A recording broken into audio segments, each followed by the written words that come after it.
بیوی کی شوہر سے نہیں بن رہی ہے. کیوں؟ اس لیے کہ اہل بیت سے جو محبت کرنے کا حق تھا تم نے اہل بیت سے ایسی محبت نہیں کی. جو پیار کرنے کا حق تھا تم نے ایسے پیار نہیں کیا. آقا فرماتے منتشر ہو جاؤ گے, اور صرف منتشر نہیں ہو جاؤ گے بلکہ ابلیس کے گروہ میں سے ہو جاؤ گے, شیطانی گروہ میں سے ہو جاؤ گے. کریم آقا مصطفیٰ جان رحمت صلی اللہ علیہ وآلہ وسلم فرماتے ہیں میری اہل بیت سے دشمنی مت رکھنا. کریم آقا فرماتے ہیں اگر کسی کے دل میں اہل بیت سے دشمنی ہوگی وہ کعبۃ اللہ اور مقام ابراہیم کے بیچ میں نماز کے اندر حالت سجدہ میں اگر مر جائے, سجدے کی حالت میں نماز کے اندر اگر کعبہ اور مقام ابراہیم کے درمیان مر جائے اور اہل بیت کی محبت اس کے دل میں نہیں بلکہ دشمنی اور عداوت ہے, میرے آقا فرماتے ہیں وہ جہنم میں جائے گا. اس کی نماز نہ دیکھی جائے گی, اس کی عبادت نہ دیکھی جائے گی, کعبۃ اللہ کے قریب سجدہ کرنا نہ دیکھا جائے گا. بلکہ کریم آقا نے تو ایک مقام پر یہاں تک فرمایا اہل بیت کی دشمنی کے ساتھ انسان کو کوئی عمل اس کو فائدہ پہنچا ہی نہیں سکتا. انسان کو فائدہ اس وقت ملے گا جب اس کے دل میں نبی اور آل نبی کی محبت ہوگی. اب میرے آقا کی ایک حدیث جو ہے غایۃ الاجابہ اور امام طبرانی کے حوالے سے سنیں اور ایمان جو ہے تازہ کریں. اور اہل بیت کی بغض انسان کو کہاں تک پہنچاتا ہے ذرا دیکھیں. کریم آقا فرماتے ہیں حضرت سیدنا جابر ابن عبداللہ رضی اللہ تعالیٰ بیان کرتے ہیں کہ آقا کریم نے ایک مرتبہ ہم سے مخاطب ہو کے ارشاد فرمایا اے لوگو اہل بیت سے بغض مت رکھنا, اس لیے کہ جو اہل بیت سے بغض رکھے گا اللہ قیامت کے دن ان کو یہودیوں کے ساتھ جمع فرمائے گا. اہل بیت سے دشمنی رکھنے والوں کا انجام کیا ہوگا؟ اہل بیت سے دشمنی رکھنے والے, اہل بیت سے بغض رکھنے والے یہودیوں کے ساتھ اٹھیں گے, ان کا حشر یہودیوں کے ساتھ ہوگا. امام طبرانی حدیث لائے ہیں, غایۃ الاجابہ کے مصنف لکھ رہے ہیں, حضرت جابر بیان کر رہے ہیں آقا فرماتے ہیں اہل بیت کے دشمنوں کا حشر یہودیوں کے ساتھ ہوگا, اور جس کا حشر جس کے ساتھ ہوگا وہ وہاں جائے گا, وہ بھی وہی جائے گا. بولو یہودی جنت میں جا سکتا ہے؟ اس لیے سنیوں بچے بچے کو وہی پہ اہل بیت بناؤ, اپنی اہل بیت کی آقاؤں کی داستان اور فضیلتیں سناؤ. یہ اہل سنت کی کتب میں موجود ہے یہ ساری روایات. آقا کریم نے فرمایا بغض اہل بیت, حسین سے بغض, حسن پاک سے بغض, سیدہ سے بغض, علی سے بغض, ان کی اولاد سے غوث الاعظم سے بغض, غریب نواز سے بغض, محبوب الہی سے بغض, قطب الدین بختیار کاکی سے بغض, وارث دیوا سے بغض, صاحب مدار سے بغض, صاحب البرکات سے بغض, ان آقاؤں سے سادات سے سیدوں سے بغض. حضور فرماتے ہیں ان کا حشر یہودیوں کے ساتھ ہوگا. اسی پر بس نہیں, آقا فرماتے ہیں صحابہ نے پوچھ لیا کہ یہودیوں کے ساتھ ان کا حشر ہوگا بغض اہل بیت کی وجہ سے, تو کیا وہ کلمہ نہیں پڑھتے ہوں گے؟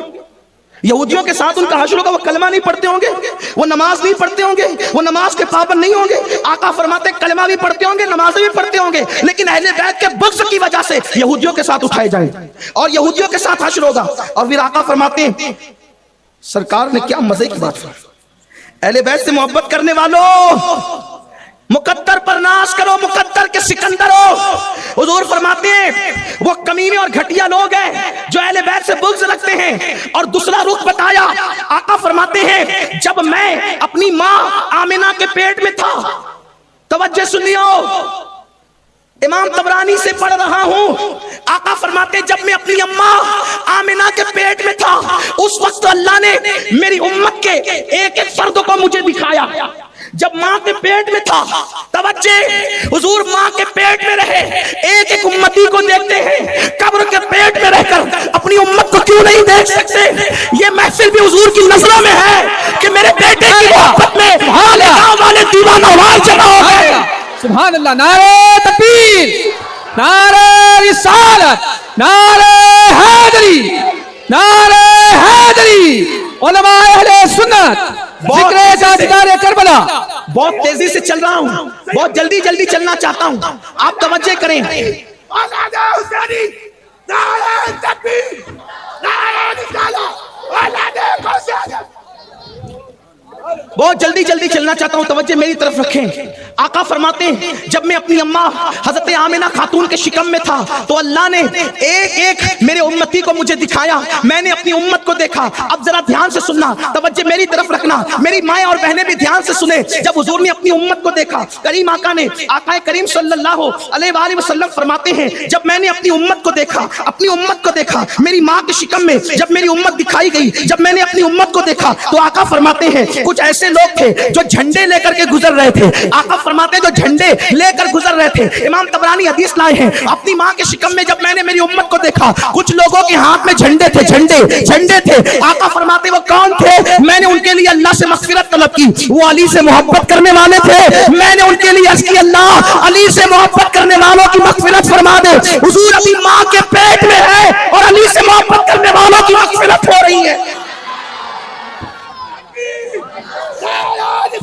اہل بیت کی محبت کا صلہ اور کیا ہے؟ اہل بیت کی محبت کا صلہ اور کیا ہے؟ اگر زندگی ختم ہو جائے, اگر زندگی ختم ہو جائے, ایک سیکنڈ ڈاکٹر نہیں بڑھا سکتا, حکیم نہیں بڑھا سکتا, ساری دولت دے کے زندگی نہیں بڑھ سکتی. میرے کریم آقا فرماتے ہیں کہ اگر کوئی بندہ چاہتا ہے کہ میری عمر لمبی ہو, اگر کوئی اپنی عمر کو لمبی کرنا چاہتا ہے, عمر کو طویل کرنا چاہتا ہے, حضور فرماتے ہیں کوئی روزی میں برکت چاہتا ہے, اس کو ایک کام کرنا ہوگا, میری اہل بیت سے محبت کرے, اللہ عمر بھی لمبی کرے گا, روزی میں برکت بھی عطا کرے گا. آقا فرماتے ہیں اور اگر محبت نہیں کرو گے, الفت نہیں کرو گے, پیار نہیں کرو گے, آقا فرماتے ہیں قیامت کے دن تو تم اللہ کے سامنے پیش کیے جاؤ گے نا. ملا علی قاری لکھ رہے ہیں یہ بات جو بیان کرنے جا رہا ہوں. ملا علی قاری لکھتے ہیں, یہ ملا علی قاری کون ہے؟ یہ شان بخاری ہے, اپنے وقت کا عظیم عالم مورخ. اللہ اکبر. حضرت ملا علی قاری فرماتے ہیں حضور نے فرمایا اگر میری اہل بیت سے محبت نہیں کرو گے, قیامت میں خدا کے سامنے تمہاری پیشی ہوگی تو کیا ہوگا؟ فرماتے ہیں میں تم سے جھگڑا کروں گا. آقا فرماتے قیامت کے دن میں تم سے اس بات پہ جھگڑا کروں گا کہ تم نے میری اہل بیت سے محبت کیوں نہیں کی, میری اہل بیت سے پیار کیوں نہیں کیا. سنیو, سوچو, ذرا غور کرو. آج اہل بیت کے لیے دل چھوٹا کرنے والے کیا قیامت کے دن اس سے لڑ سکیں گے؟ جی کسی کی نہیں چلے گی, اس کی چلے گی. خلیل اللہ کو بھی ان کی حاجت ہوگی. چاند کے ٹکڑے کرنے والا رسول اس دن ان لوگوں سے جھگڑا کرے گا, آقا ان سے لڑائی کریں گے جنہوں نے اہل بیت سے محبت نہیں کی ہوگی. اور پھر آقا فرماتے ہیں جو مجھ سے جھگڑا کرے گا کیا وہ مجھے مغلوب کر دے گا؟ جو مجھ سے جھگڑا کرے گا قیامت میں مجھ سے وہ مجھے مغلوب کر دے گا؟ نہیں. انہیں کون مغلوب کر سکتا ہے؟ کوئی مغلوب انہیں نہیں کر سکتا, کیونکہ قیامت میں تو اللہ فرمائے گا حبیب آج تو تیری چلے گی, شفاعت کی ڈور تو تیرے ہاتھ میں ہوگی, تو جسے چاہے گا جنت عطا کرے گا. اس لیے کبھی اہل بیت سے بغض مت رکھنا. اہل بیت کون ہے؟ حضور کی ازواج اہل بیت, بے شک اہل بیت, لیکن علی, فاطمہ, حسنین اور قیامت تک ان کی سب اولاد اہل بیت. اب اہل بیت سے محبت کا حکم ہے. وہ تو قبروں میں آرام فرما رہے ہیں جنہیں ہم پنجتن کہتے ہیں. حضور کی جو اولاد ہمارے درمیان ہے, محبوب الہی کا مزار ہمارے درمیان, بابا قطب کا مزار ہمارے درمیان, وارث پاک صاحب البرکات مختوم اشرف جہانگیر سمنانی یہ مزار والے ہمارے درمیان ہیں, اور جو زمین کے اوپر سید زادے سادات ہمارے درمیان ہیں. ان کا احترام, ان کی تعظیم, ان سے محبت, یہ حسنین کریمین ہی سے محبت.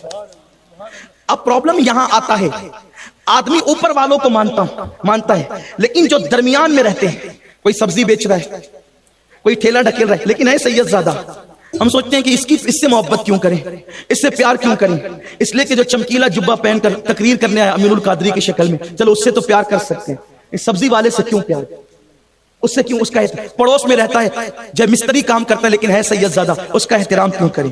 اچھا پرابلم یہ بھی ہے, ہمارا دماغ کبھی کبھی شیطان خراب کرتا کہتا ہے یار کتنے نکل کے آئیں گے اور کتنوں کا احترام کریں.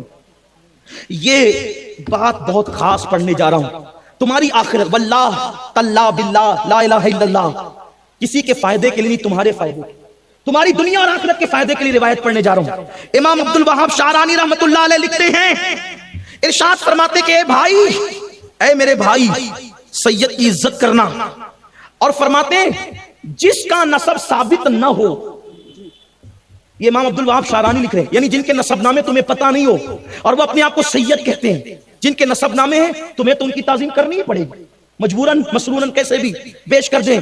جن کے نسب ثابت نہ ہو, بیچارے جو غریب غربا اور ایسے حالات میں ہو, ثابت نہ ہو, فرماتے ہیں جن کے نسب ثابت ہو, اور جن کے نسب ثابت نہ ہو, تو جن کے نسب ثابت نہ ہو ان کی تعظیم کرنا حضور کی بارگاہ میں زیادہ مقبولیت کا درجہ رکھتا ہے.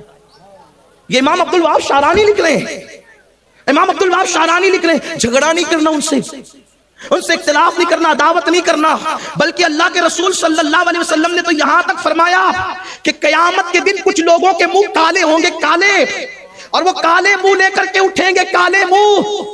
کون لوگ ہوں گے؟ حضور فرماتے جو میری اہل بیت سے دشمنی کریں گے ان کے منہ قیامت میں کالے ہوں گے. اللہ کے رسول فرماتے ہیں اور امام عبدالوہاب شعرانی فرماتے ہیں کہ جن سیدوں کی سیادت ثابت، ان کے نسب ثابت نہیں ہے، جو لوگ ان کے نسب میں طعن کرتے ہیں ان کی تعظیم کرنا یہ رسول اللہ کی بارگاہ میں زیادہ مقبولیت کی علامت ہے، اس لیے کہ دیکھ کر تو سبھی جھکتے ہیں، بن دیکھے جھکنا حضور کی بارگاہ میں زیادہ مقبول ہے۔ اور کتنی تعظیم کی جائے، کتنی تعظیم کی جائے۔ حضرت امام ابو یوسف نبہانی فرماتے ہیں سید کی تعظیم کم سے کم اتنی کرو، فرماتے ہیں اتنی تعظیم میں کم سے کم، کہتے ہیں کم سے کم اتنی تعظیم کرتا ہوں جتنی مصر کے بادشاہ کی تعظیم ہو سکتی، کم سے کم اتنی تعظیم کرتا ہوں جتنی مصر کے بادشاہ کی ہو سکتی ہے۔ الحمدللہ جو ہے وہ سادات کرام کی تعظیم اہل سنت کے جو ہے وہ رگو پے میں، آپ کے اڑوس پڑوس میں جو سادات رہتے ہیں، آپ کبھی کبھی سوچتے ہوں گے یار پتہ نہیں ہے بھی کہ نہیں، جنہوں نے نسب پیش کر دی ان کو تو آپ مان لیا، مانتے ہیں۔ اگر کسی نے دعویٰ کیا اپنا کام ہے، میرے دوست نے، مجھے بہت قریبی دوست نے کہا یار جب سے آپ تعظیم سادات بتانے لگے ہو، مالیگاؤں میں بہت سارے لوگ سادات اپنے آپ کو کہتے ہیں، ہم نے کہا کہ اگر ہوں گے تو کہتے ہیں، نہیں ہوں گے تو بھی تعظیم کرو، کیونکہ ہمارا کام تعظیم کرنا ہے۔ اگر وہ جھوٹی سیادت کا دعویٰ کرتا ہے تو نہ اس کا فرض قبول ہے نہ نفل قبول ہے، بلکہ میں تو یہاں تک کہتا ہوں جو جھوٹی سیادت کا دعویٰ کرے اس پر حضور کی شفاعت بھی حلال نہیں، نسب بدلنے والوں پر حضور کی شفاعت نہیں ہے۔ ایک تو یہ جو جھوٹے سید بنے ان پر حضور کی شفاعت نہیں، اور جو سچے سیدوں کی سیادت کا انکار کرتے ہیں ان پر بھی حضور کی شفاعت حرام ہے۔ اس لیے اگر وہ اپنے اوپر جھوٹ بول کر شفاعت حرام کر رہا ہے تو آپ تو کم سے کم وہ دروازہ اپنے اوپر بند مت کرو، اگر وہ جھوٹ بولتا ہے تو وہ جانے، ہمیں تو تعظیم کرنا ہے اور کرتے رہیں گے۔ یاد رکھنا کتنی تعظیم، دیکھو سادات کی تعظیم کتنی کی گئی، بس بات ختم کرنے لگا ہوں، ابھی 5 دن کا سفر میرا اور آپ کا ساتھ ساتھ ہے اور ابھی یہ سلسلہ چلتا رہے گا۔ میں نے ساتھیوں سے وعدہ کیا ہے کہ انشاءاللہ عز و جل کل امام مسلم کی شہادت پڑھوں گا، امام مسلم، اور کل ہی سے کربلا شروع کر دیں گے۔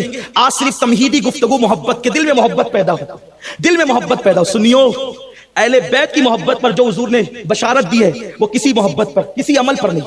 نماز پڑھو جنت ملے گی، روزہ رکھو جنت ملے گی، حج کرو جنت ملے گی، قرآن پڑھو جنت ملے گی، تبلیغ کرو جنت ملے گی، عالم بنو جنت ملے گی، حافظ بنو جنت ملے گی۔ لیکن حضور نے اہل بیت کی محبت پر جو فضیلت بیان کی ہے، کنز العمال میں یہ حدیث موجود ہے، حضور سوائق المحرکہ میں بھی یہ حدیث موجود ہے۔ حضور فرماتے ہیں جو مجھ سے اور میری اہل بیت سے محبت کرے گا، جنت کے جس درجے میں، جنت کے جس درجے میں، جنت کے جس درجے میں میں محمد رہوں گا، اہل بیت سے محبت کرنے والے اسی درجے میں رہیں گے۔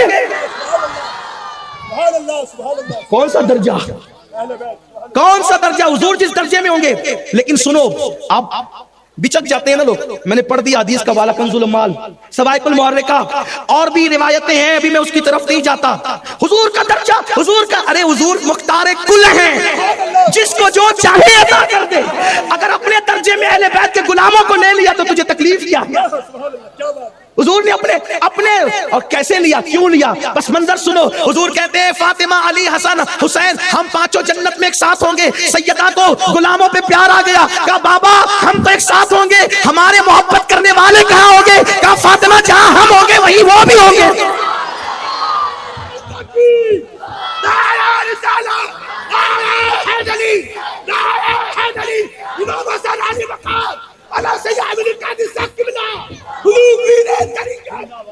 نعرہ حیدری کے ساتھ، نعرہ حیدری کے ساتھ ایک نعرہ ہم اور لگائیں، نعرہ حیدری،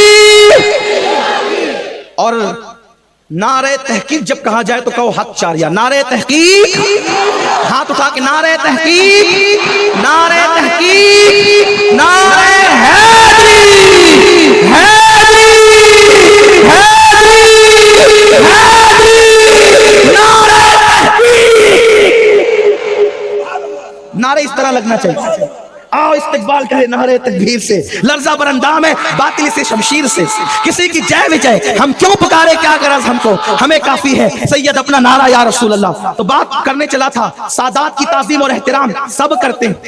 دیکھو یہ حافظ ابن حجر اسقلانی لکھتے ہیں کہ یحییٰ ابن سعید انصاری روایت کرتے ہیں کہ امام حسین نے خود بیان کیا، امام حسین نے خود بیان بیان کیا کہ ایک مرتبہ میں رسول اللہ کی مسجد نبوی میں داخل ہوا. توجہ کریں کیا احترام کرتے کیا تعظیم کرتے صحابہ. آقا امام حسین علی مقام فرماتے ہیں میں مسجد نبوی میں داخل ہوا اور جب مسجد کے اندر داخل ہوا تو دیکھا عمر ابن خطاب منبر پہ کھڑے خطبہ پڑھ رہے ہیں. میرا بچپنا تھا. امام حسین کہتے ہیں عمر میرے بابا کے منبر سے میرے باپ کے منبر سے اترو اور اپنے باپ کے منبر پہ جاؤ. فاروق اعظم نے کہا حسین میرے باپ کا تو کوئی منبر ہی نہیں ہے, تیرے بابا محمد رسول اللہ کا منبر ہے. اور پھر انہوں نے مجھے گود میں اٹھایا, میں کنکروں سے کھیلتا رہا. اللہ اللہ سیدنا امام علی مقام کہتے ہیں کہ مجھے پاس بٹھایا, میں کنکروں سے کھیلتا رہا. ایک مرتبہ میں فاروق اعظم سے ملاقات کرنے گیا تو کیا دیکھا وہ حضرت امیر معاویہ سے گفتگو کر رہے ہیں اور ان کا بیٹا جو ہے ابن عمر دروازے پر کھڑے ہوئے ہیں. میں واپس ہو گیا. فاروق اعظم نے مجھ سے کہا شہزادے حسین آپ ملنے نہیں آتے؟ تو میں نے کہا کہ میں ملنے آیا تھا لیکن آپ ضروری گفتگو حضرت امیر معاویہ سے کر رہے تھے, آپ کا بیٹا دروازے پہ کھڑا تھا. میں نے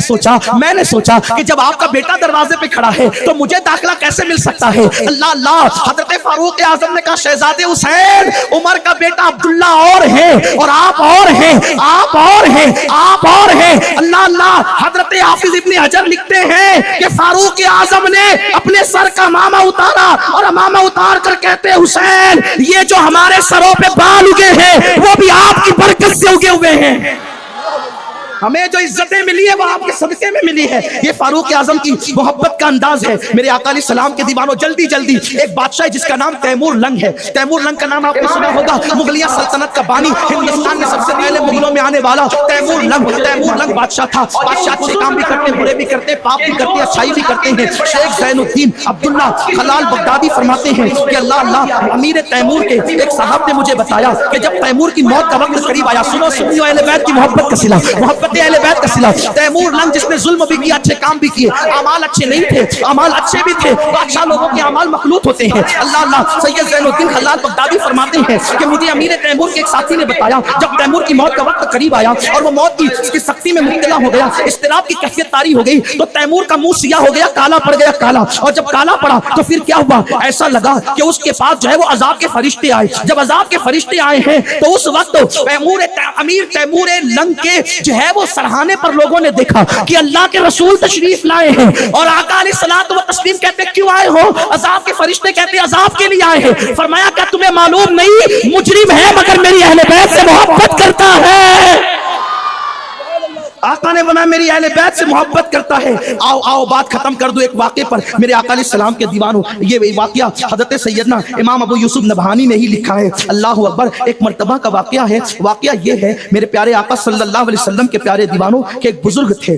یہ روایت جو ہے وہ سید شریف نے زاویہ خطاب میں علامہ کاشف بحیرہ کے حوالے سے نقل فرمایا. علامہ کاشف بحیرہ فرماتے ہیں کہ ایک سید میرے پاس پڑھنے کے لیے آتا تھا. سید زیادہ میرے پاس توجہ دھیان سے سننا, اسی پہ بات ہو سکتا ہے ختم ہو جائے گی یا اگر ٹائم رہا 2-4 منٹ تو ایک واقعہ اور بیان کروں گا عبرت کے لیے تاکہ اہل بیت کی محبت ہو. اہل بیت کو دیکھو, اہل بیت کو دیکھو, تعظیم کے لیے کھڑے ہو جاؤ. اہل بیت مصیبت میں ان کی مدد کرو, ان سے دل سے محبت کرو, زبان سے محبت کرو, ان کا احترام کرو. آقا نے کہا نا جو سر کو جسم میں جگہ ہے وہی جگہ ان کو دو, اوپر بٹھاؤ, ان کے ساتھ مت بیٹھو, ان کی برابری مت کرو, وہ آگے ہو تو ان کو پیچھے مت کرو. بہت احتیاط. اگر آپ پوری تفصیل دیکھنا چاہتے ہیں تو برکات آل رسول جو امام ابو یوسف نبہانی رحمت اللہ علیہ کی ہے, عربی میں کتاب ہے کہ الشرف المعبد, یہ کتاب ہے, اس کا اردو میں ترجمہ ہے برکات آل رسول. آپ اس کو دیکھیں. انہوں نے تو یہاں تک فرمایا ہے کہ اگر تو نے اپنی بیٹی کا بہت سارا جہیز تیار کر لیا ہے, دھوم دھام سے شادی کا سب انتظام کر لیا ہے اور تیرے یہاں رشتے کا انتظار ہے, ایسے میں کوئی غریب چلتا پھرتا سید رشتہ بھیج دے تو یہ مت دیکھ کہ تیری حیثیت کیا ہے بلکہ دے دے اس لیے کہ اتنا بڑا خاندان ہے کہ تیری بیٹی اس کے گھر جا کر رسول اللہ کی بہو بننے کا شرف حاصل. کتنی بڑی بات ہے, کتنی بڑی بات ہے. ان کے بستر پہ مت بیٹھو, ان کے برابر مت بیٹھو, ان کو تنگ مت کرو, ان کو آر مت دلاؤ, انہیں مارو مت, انہیں گالی مت دو. یہ امام یوسف نبہانی نے امام کاشف بحیرہ کے حوالے سے لکھا ہے. وہ کہتے ہیں کہ ایک سید میرے پاس پڑھنے کے لیے آتا تھا اور میں نے ایک مرتبہ اس کو مار دیا اور خوب مارا, غصے میں آ کے اس سید کو خوب مارا. رات ہوئی تو میں نے خواب میں رسول اللہ کو دیکھا کہ حضور نے چہرہ پھیر لیا, حضور نے چہرہ پھیر لیا. میں نے عرض کی میرے ماں باپ آپ پہ قربان یا رسول اللہ, آج آپ نے چہرہ کیوں پھیر لیا؟ حضور فرماتے ہیں تو مجھے مارتا کیوں ہے؟ حضور کہہ رہے ہیں تو مجھے مارتا کیوں ہے, کیوں مارتا ہے تو مجھے؟ وہ کہتے ہیں میرا دل لرز گیا. میں نے عرض کی حضور میں آپ کو کیسے مار سکتا؟ ایک غلام کلمہ پڑھنے والا کیا تصور یہ کر سکتا ہے لا الہ الا اللہ؟ یہ بات کہنے کو بھی کلیجہ منہ کو آتا ہے. حضور نے کہا تم مجھے مارتا کیوں ہے؟ اللہ اکبر اللہ اکبر اللہ اکبر. وہ کہتے میں نے مارا سید کو. خواب میں حضور آئے, چہرہ پھیر لیا. میں نے کہا آپ ناراض کیوں؟ کہا تو مجھے مارتا کیوں ہے؟ میں نے اس کی حضور میں آپ کو نہیں مارتا. آقا فرماتے تو مجھے کیوں مارتا ہے؟ کیونکہ قیامت تو میں تیری شفاعت کرنے والا ہوں, قیامت کے دن میں تیری شفاعت کروں گا, تو مجھے مارتا کیوں ہے؟ اس کی حضور میں آپ کو نہیں مارتا. آقا نے فرمایا کیا تو نے میرے بیٹے کی پٹائی نہیں کی؟ تو نے سید زادے کی پٹائی نہیں کی, اس کو مارا نہیں؟ حضرت کاشف کہتے میں نے اقرار کیا جی یا رسول اللہ میں نے اس کو مارا. آقا نے اپنا ہاتھ دکھایا, دیکھ میرا ہاتھ. علامہ کاشف بحیرہ کہتے ہیں کہ جیسے شہد کی مکھیاں انسان کو کاٹ لیتے تو ہاتھ کیسے سوج جاتا ہے, اللہ کے رسول کا ہاتھ ویسے سوجا ہوا تھا. میں نے کہا حضور اللہ خیر کرے, آپ کا ہاتھ اتنا سوجا ہوا کیوں ہے؟ آقا فرماتے ہیں تو نے سید کو مارا, اس کے اثرات میرے ہاتھ پر پڑے, اس کے اثرات میرے ہاتھ پہ پڑے. سوچو جب 12, 13, 9ویں صدی کے سید کو تماچا استاد مارے تو اس کے اثرات نبی کے ہاتھ پہ پڑے. ظالم یزیدیوں نے جب مولا حسین پہ تیر چلائے ہوں گے تو رسول اللہ کی قلب انور پہ کیا گزری ہوگی؟ علی اصغر کے حلق پہ تیر چلا ہوگا. آج کل کے سید کو کوئی مارے تو حضور کہتے تو نے مجھے مارا. 12ویں صدی کے 9ویں صدی کے سید, اور وہ جو رسول کا ڈائریکٹ نواسا سگا نواسا ہے اس پر ظلم ہوا ہوگا تو کیا ہوا ہوگا؟ اس لیے تعظیم کرو, محبت کرو. جب نسل کی محبت کرو گے تو اصل کی سچی محبت دل میں پیدا ہو جائے گی. بات ختم کر رہا ہوں.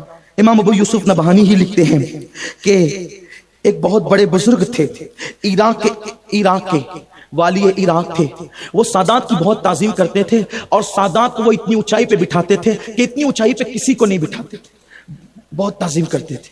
بلکہ بڑے بڑے مالداروں کو, وزیروں کو, امیروں کو بھی وہ کرسی نہیں دی جاتی تھی جو سادات کو وہ بٹھاتے تھے. ایک سید زادے آئے جو پڑھے لکھے نہیں تھے, آئے اور چونکہ معمول تھا کہ آپ کو بڑی کرسی پہ بیٹھنا ہے, وہ پڑھے لکھے نہیں تھے, اتنا عمل بھی مضبوط نہیں تھا. وہ آ کر کے بیٹھ گئے اور سب سے بڑی کرسی پر. اس محفل میں بہت بڑے عالم دین بھی تھے, اس پورے علاقے کے سب سے بڑے عالم تھے. جب انہوں نے ان سید صاحب کو جو پڑھے لکھے نہیں تھے, عمل میں مضبوط نہیں تھے, وہ اونچی کرسی پر سب سے آ کر کے بیٹھ گئے کیونکہ اسی پر ان کو بیٹھنا تھا, وہ ان کی جگہ تھی. تو وہ عالم دین جو ہے تھوڑے سے ناراض ہوئے اونچی جگہ بیٹھنے پر, اور انہوں نے جو ہے کچھ سخت سست بات کرنی شروع کی. تو وہ جو امیر تھا والی عراق, اس نے بات پہ توجہ نہیں کی, دوسری بات میں لگا دیا. جب دوسری بات میں وہ عالم دین لگ گئے تو وہ بھول گئے اپنی بات کو. سنی عالم کی جو بے ادبی کرے گا, امام اہل سنت نے لکھا ہے کہ ڈر ہے کہ مرے گا تو کہیں کافر ہو کر نہ مرے. لیکن تو وہ سید زادے کے حوالے سے اس عالم دین کو ناگوار گزرا. اتنی اونچی کرسی پہ آ کے بیٹھے, نہ پڑھے لکھے ہیں نہ باعمل ہے. تو وہ والی عراق انہوں نے جو ہے جب وہ بھول گئے اپنی بات کو تو کہا کہ حضرت آپ کا بیٹا کتنی پڑھتا ہے, کیا پڑھ رہا ہے؟ وہ کہا یہ کتاب پڑھا, یہ کتاب پڑھا ہے, متون پڑھ رہا ہے, شروحات پڑھ رہا ہے, یہ پڑھ رہا ہے, وہ پڑھ رہا ہے, وہ پڑھ رہا ہے, وہ پڑھ رہا ہے. تو اس وقت اس والی نے کہا, امیر نے کہا, آپ نے اپنے بیٹے کے لیے یہ انتظام کیوں نہیں کیا کہ آپ اس کو سید بنا دیں؟ آپ اس کو سید بنا, بھئی اتنا پڑھا کر محنت کرا کے آسان تو تھا کہ آپ اس کو سید بناتے. اس عالم دین نے تیور بدل کے کہا, لو صاحب سید بھی کوئی بنائے جاتے ہیں, سید بھی کوئی بنائے جاتے ہیں, بلکہ سید تو قدرت پیدا کرتی ہے. تو اس والی عراق نے غصے میں آ کے کہا, بدبخت, جب تجھے پتا ہے کہ نبی کا خون سید بناتا ہے اور سید بنائے نہیں جاتے بلکہ سب بنائے جاتے لیکن سید بنائے نہیں جاتے, تو تو نے ان کے اونچی کرسی پہ بیٹھنے پہ اعتراض کیوں کیا؟